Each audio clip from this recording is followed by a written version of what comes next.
இது ஃபர்ஸ்ட் மலேசியாவின் செய்திகள் உங்களுக்காக.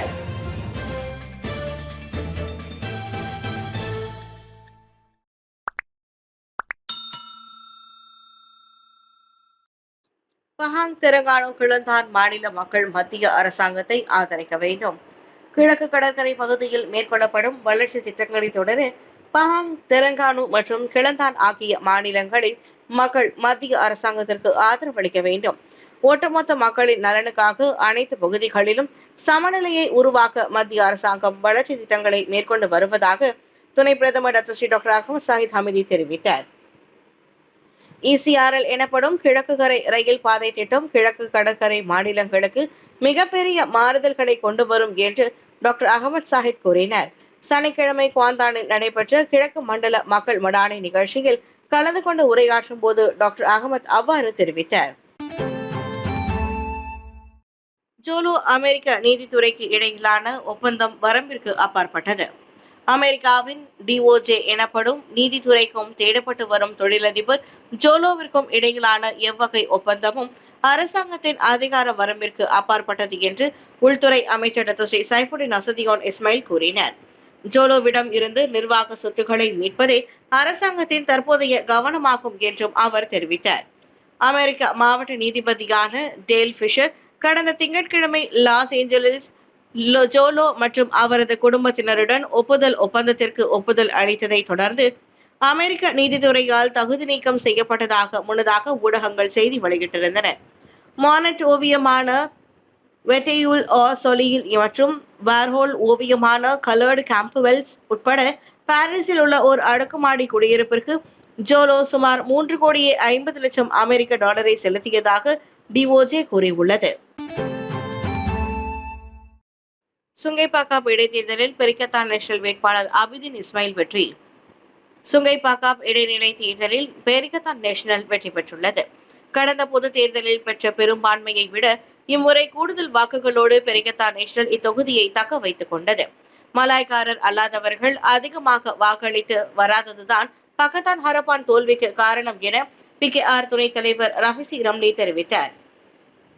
மலாய்க்காரர்கள் 70 விழுக்காடு வாக்களித்த வேளையில் சீனர்கள் 49 விழுக்காடும் இந்தியர்கள் 58 விழுக்காட்டினர் மட்டுமே வாக்களித்ததாக ரஃபிசி கூறினார். மைகா உயர்மட்ட தலைமைத்துவத்திற்கு போட்டி. மைகாவின் உதவி தலைவர்கள் மற்றும் அதன் 21 மத்திய செயலவை உறுப்பினர்களுக்கான போட்டி நேற்று நடைபெற்றது. அதோடு குளந்தான், சபா, விலாயா, தெலங்கானா, கெடா ஆகிய மாநிலங்களை தவிர்த்து இதர மாநில பொறுப்பாளர்களுக்கான போட்டியும் நடந்து முடிந்திருக்கின்றன. சனிக்கிழமை கோலாலம்பூரில் உள்ள மைகா தலைமையகத்தின் நேதாஜி மண்டபத்தில் பிற்பகல் 1 மணிக்கு தொடங்கிய வாக்களிப்பு மாலை 5 மணிக்கு நிறைவடைந்தது. கட்சியின் 3 உதவி தலைவர் பொறுப்புகளுக்கு இம்முறை டத்தோ தி மோகன், Dato Murugaiah, Dato Asojan, Dato doctor Nelson Renganathan ஆகிய 4 போட்டியிடுகின்றனர். அதோடு கட்சியின் 21 மத்திய செயலவை பொறுப்புகளுக்கு இம்முறை 45 பேர் போட்டியிடுகின்றனர். கடந்த ஜூன் 22ஆம் தேதி கட்சியின் துணைத் தலைவரான சரவணன் போட்டியின்றி தேர்வான நிலையில் எஞ்சிய அதன் உயர்மட்ட தலைமைத்துவத்திற்கான போட்டி நேற்று நடைபெற்றது. மாநில அரசாங்கமும் ஊராட்சி மன்றங்களும் பழைய பாணியை மாற்ற வேண்டும். காலதாமதத்தை தவிர்த்து வளர்ச்சியை துரிதப்படுத்துவதற்காக மத்திய மாநில அரசாங்கம் மற்றும் ஊராட்சி மன்றங்கள் பழைய பாணியிலான வேலை முறையை மாற்றிக்கொள்ள வேண்டும். அனைத்து பகுதிகளும் வளர்ச்சியை நோக்கி செல்லும் வகையில் புதிய திட்டங்களுக்கு ஒப்புதல் அளிக்கும் செயல்முறையில் மாற்றம் காண வேண்டும் என்று பிரதமர் டாக்டர் அன்வார் இப்ராஹிம் வலியுறுத்தியுள்ளார். பஹாங் குவாந்தானில் சனிக்கிழமை நடைபெற்ற கிழக்கு மண்டலத்திற்கான 2024ஆம் ஆண்டு மடானி மக்கள் நிகழ்ச்சியின் தொடக்க விழாவில் அன்வார் அவ்வாறு கூறினார். இந்நிகழ்ச்சிக்கு துணை பிரதமர் டாக்டர் அகமது சாஹித் ஹமிதி, முதலீடு, வர்த்தகம் மற்றும் தொழில்துறை அமைச்சர் தெங்கு டாக்டர் சப்ருல் தெங்கு அப்துல் அசீஸ், மக்களவைத் தலைவர் தான் ஸ்ரீ ஜஹாரி அப்துல், தெலங்கானா மந்திரி புசார் மற்றும் அரசாங்க தலைமை செயலாளர் தான் ஸ்ரீ சுகி அலி ஆகியோரும் வருகை புரிந்திருந்தனர். இதனிடையே அங்கீகரிக்கப்பட்ட திட்டங்களின் பட்டியலை கண்காணித்து வழக்கமான திட்டமிடலை புதுப்பிக்குமாறு அனைத்து மாநில அரசாங்க செயலாளர்களுக்கும் பிரதமர் நினைவூட்டினார்.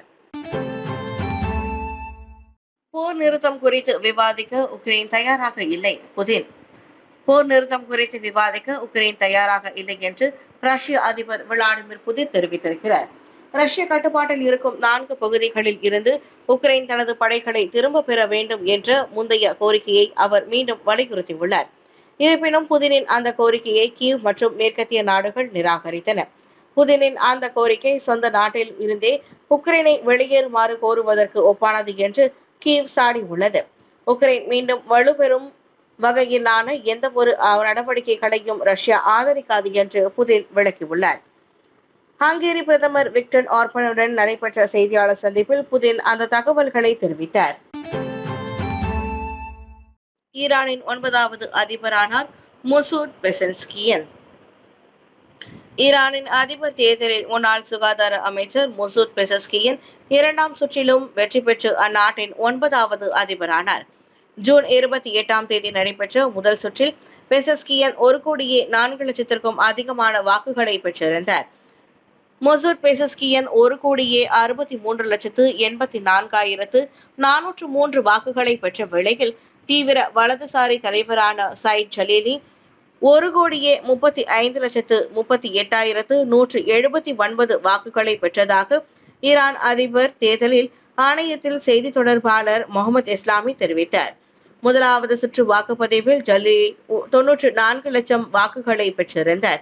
இதனிடையே நாடாளுமன்ற தலைவர் முகமது ஃபாகூர் கலிஃபா 33 லட்சத்திற்கும் மேலான வாக்குகளையும், முன்னாள் உள்துறை அமைச்சர் முஸ்தபா பமாத்ரி 2,00,000 வாக்குகளையும் பெற்றார். ஈரான் அதிபர் தேர்தலில் வெற்றி பெற வேட்பாளர்கள் 50 விழுக்காட்டிற்கும் அதிகமான வாக்குகளை பெற்றிருக்க வேண்டும்.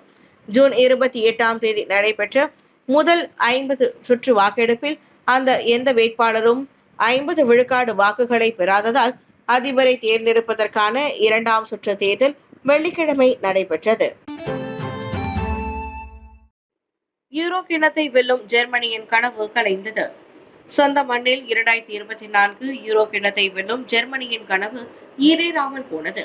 நேற்று அதிகாலை நடைபெற்ற ஆட்டத்தில் ஜெர்மனி ஸ்பெயினிடம் 1-2 என்ற கோல்களில் தோல்வி கண்டது. ஸ்டுட்கார்ட் அரங்கில் நடைபெற்ற காலிறுதி ஆட்டத்தின் முதல் பாதி கோல் ஏதும் இல்லாமல் சமநிலை கண்டது.